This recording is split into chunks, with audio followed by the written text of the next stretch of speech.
frică de Dumnezeu, cu credință și cu dragoste, nu este doar îndemnul de la Sfânta Liturghie, ci și ceea ce simțim pășind pragul acestei mănăstiri.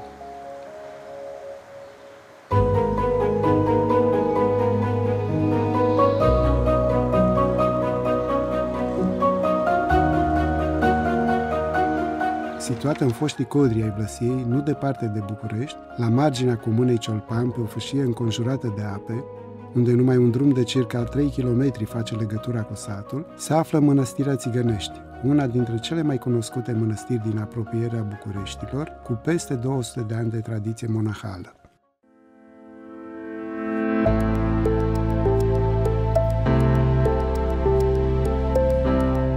La început aici a fost ridicată o biserică de lemn, așa cum arată inscripția din Sfântul Altar, în marmură, care menționează anul titoririi de către familia Căplescu, 1752. Ne-am oprit aici ca să putem spune că acest loc ne demonstrează că aici, de fapt, sunt începuturile vieții monahale în mănăstirea noastră. Pentru că începuturile vieții monahale, de fapt, la noi, au fost o oază de sihăstrie a călugărilor români de la Muntele Athos, care mai târziu s-au organizat în acest chit. Și la începutul organizării s-a făcut o bisericuță din lemn, cu hramul Sfântul Ierarh Nicolae. Această piatră ne arată locul unde a fost biserica din lemn și ne spune că în anul 1752 biserica a fost strămutată într-un sac din Ialomița, iar ca să nu se calce pe locul unde a fost Sfânta Masă, la Sfântul Altar al Bisericuții din lemn, s-a pus această piatră îngrădită cu gard de fier. Deci aici sunt începuturile vieții monahale de obște în mănăstirea noastră.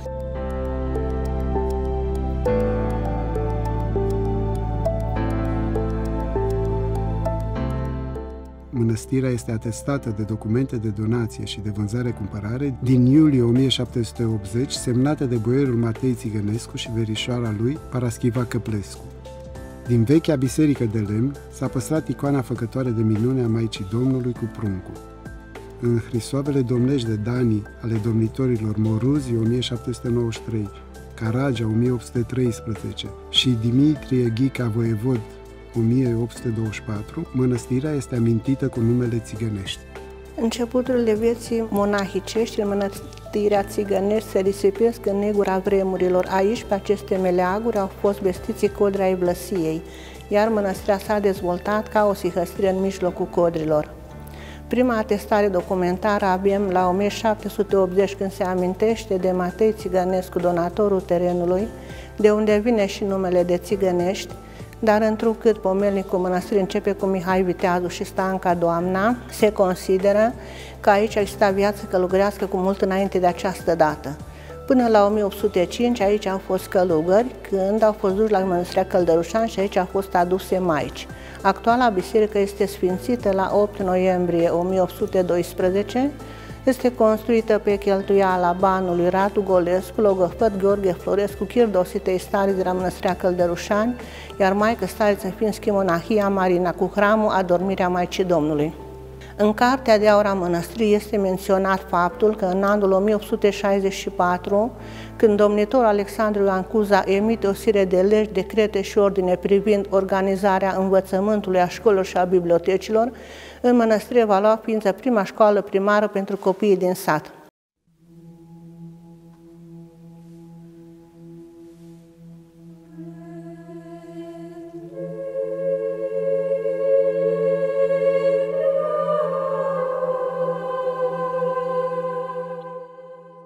Un loc de trăire și viață duhovnicească, unde monahiile împletesc munca cu rugăciunea, este și atelierul mănăstirii, unul dintre cele 3 ateliere ale Patriarhiei Române. Acest atelier este renumit pentru războaiele de țesut covoare-jacard și pentru secțiile de broderie și croitorie, în care se lucrează veșminte preoțești din mătase vegetală cu fir de aur și argint, precum și din bumbac. Atelierul mănăstirii noastre este din 1935, deschis la începuturile lui cu câteva războaie jacard aduse de la Timișoara, pe timpul patriarhului Miron Cristea. Au fost aduse cu dorința ca monahilii din mănăstirea noastră să poată îndeplini poruncile Sfinților Părinți, muncește și te roagă. După aceea s-a ridicat clădirea care o vedeți, unde au fost instalate. Sunt războaie cu cap jacard, cu programare și cu cartelă. Aici se lucra materialul pentru veșminte preoțești, pentru întreaga eparhie și întreaga țară, chiar și pentru bisericile de peste hotare. Aici s-a lucrat întotdeauna tot ceea ce ține de broderie, și anume la Castelul Peleș, la Camera Maură, acolo s-au lucrat 12 draperii și 6 perne, pernele având lungimea de 3 metri și lățimea de 60, unde s-a imitat întru totul broderia din Viena, cu fir de aur. Acolo au lucrat 3 maici 6 luni de zile. S-a lucrat la Muzeul de Istorie epitaful lui Alexandru cel Bun și, în general, atelierul mănăstirii noastre a avut foarte multe bucurii, pentru că a primit și medalia de aur pentru țesut și pentru tors mohairul fiind un amestec de mătase și lână, care era foarte fin și era delicat și era folosit pentru țesut rase și făcut ca milăvci pentru călugări.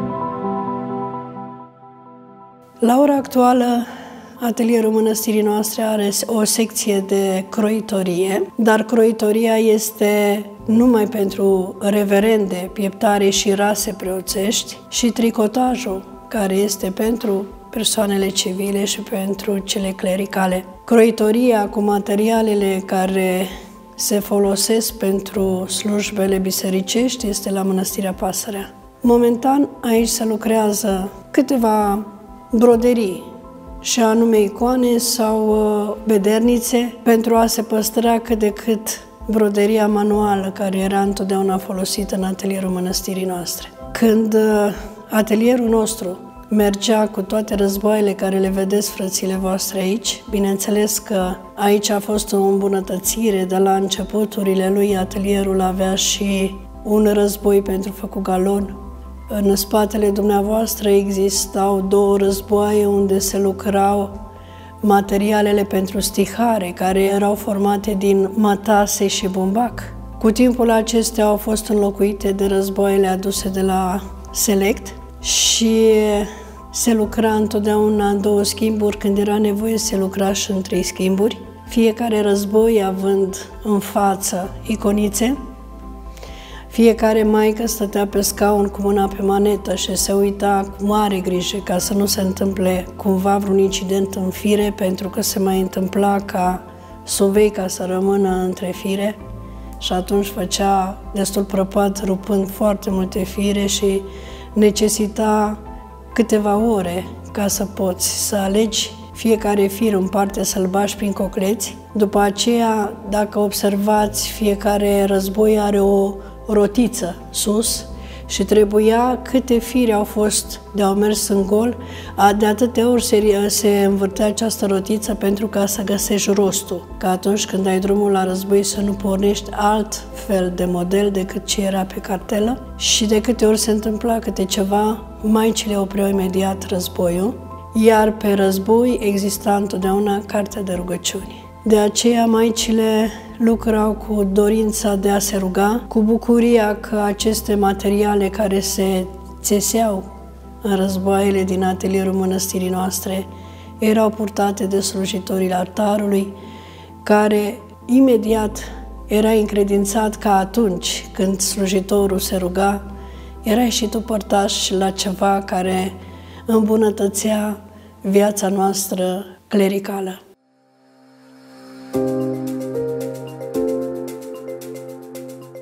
Acum însă maicile lucrează ceea ce este necesar și vreau să vă spun că pentru maici un atelier nu este numai un loc unde să-și câștige existența. Pentru maici nu este numai o perioadă de timp unde îți faci norma și pleci. Nu. Pentru fiecare maică în parte care a lucrat și lucrează în atelierul mănăstirii noastre, este un loc viu, un loc de trăire și o bucurie, că totuși deocamdată se poate să participi mai departe la continuitatea tradiției noastre creștine. Acum mai nou avem această secție de croitorie, unde se lucrează rasele, pieptarele, reverendele preoților și avem și o secție de tricotaj unde se lucrează pulovere, vestuțe, căciulițe, fulare, tot ce se poate face prin tricotaj. După ce se face tricotajul, aici este secția de croitorie, unde măicuțele le croiesc după cum sunt cu măsurile și le confecționează pentru toată lumea.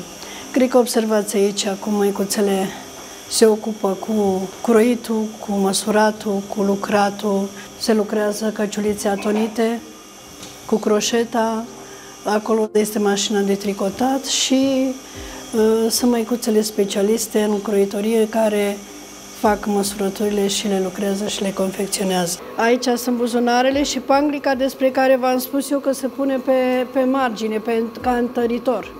Și acum măicuța încheie, uitați, aici este o panglică pe care o pune ca întărire la umeri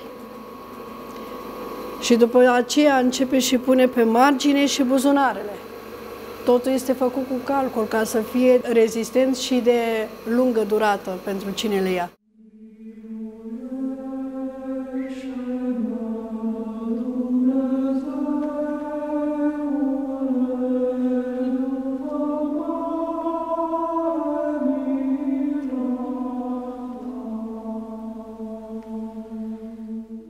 Mănăstirea Țigănești a jucat un rol important în timpul războiului de independență, prin ajutorul acordat Crucii Roșii sub forma asistenței medicale.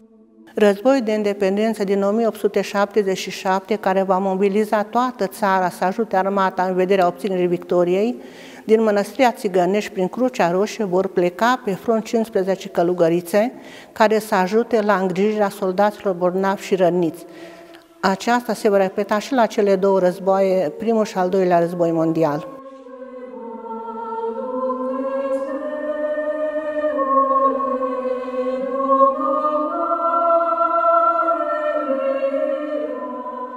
Biserica Mare, ridicată în anul 1812 cu hramul Adormirea Maicii Domnului, aparține stilului neoclasic, specific secolului XIX.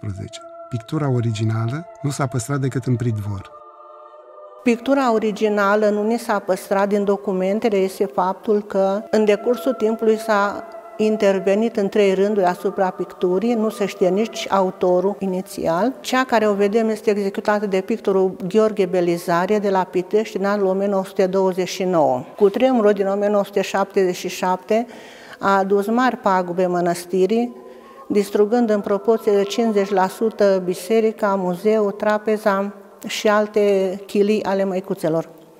Pentru refacerea picturii au fost contractați pictorii Valeria și Gheorghe Trășculescu. Iconostasul a fost pictat de pictorul Gheorghe Stoienescu în anul 1895. La exterior, biserica este împodobită cu medalioane lucrate în mozaic de pictorul Gheorghe Răducanu, reprezentând proroci și apostoli. Pictura din pridvorul bisericii este total diferită de cea din biserică. Acolo este o pictură în frescă. Avem pictate cele 7 sinoade ecumenice cu explicarea scenelor în limba greacă și în limba română.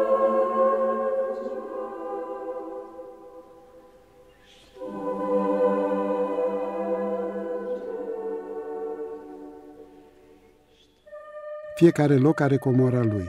Comoara de mult preț al Mănăstirii Țigănești este icoana făcătoare de minune a Maicii Domnului cu pruncul. Noi avem icoana făcătoare de minune a Maicii Domnului, care se știe că a fost găsită în biserica din lemn și care a fost aici strămutată și așezată în pronaos. Acolo i-a fost locul icoanei, până în anul 1940, când a fost acea secetă și icoanele din biserică cu Maica Domnului au fost date la mici proprietari de terenuri pentru slujbă și rugăciune. Mai târziu a venit un mic proprietar care a cerut și el o icoană. În biserică, nemai fiind decât icoanele împărătești de la Catapeteasmă, atunci s-a găsit de cuvință ca această sfântă icoană să fie dată și spre închinare și spre rugăciune pentru terenul acestui mic proprietar. Mănăstirea noastră fiind înconjurată de apă, legătura cu satul era cu o mică punte de lemn foarte frumoasă, iar icoana a fost luată de către duhovnicul mănăstirii împreună cu maicile și dusă cu mare cinste la această punte de legătură, ca să fie dăruită, adică dată, acestui proprietar. Nu știm de ce Maica Domnului nu a vrut ca să ajungă pe proprietatea acestui om, pentru că măicuțele care au fost martore povesteau cu mari emoții cum icoana s-a încălcit mai degrabă în mâinile maicilor care o duceau cu multă evlavie. Deci, după cum v-am spus, la puntea aceasta de legătură între noi și sat, icoana stătea în mânuțele maicilor pe un ștergar frumos de pânză și maicile martore spuneau cu multă bucurie și cu mult entuziasm că au văzut această dorință Maicii Domnului de a nu merge la acest proprietar, pentru că așa de tare când au întins măicuțele, icoana s-a întors, icoana de câteva ori în mână sa și duhovnicul de atunci a zis: bine, Maica Domnului nu vrea să meargă, nu mai încercați. Și a întrebat pe proprietar: nu te supăra, de ce ai cerut icoana? Și a zis: nu cred că se poate face mai mult decât este, dar am vrut să fiu și eu în rând cu ceilalți, să fac și eu așa. Asta a fost una dintre primele minuni pe care maicile au văzut-o.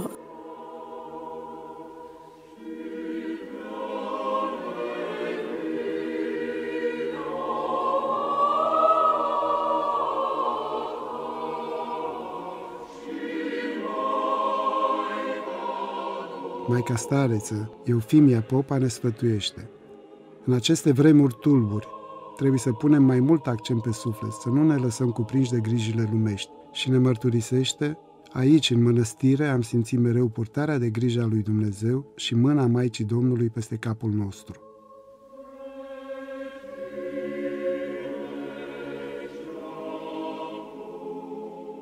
În ediția următoare vom vizita Biserica Mică, filmată în premieră de echipa Pașii Pelerinului, Muzeul Mănăstirii, și vom asculta mărturiile maicilor despre viața monahală, precum și despre istoria icoanei făcătoare de minuni.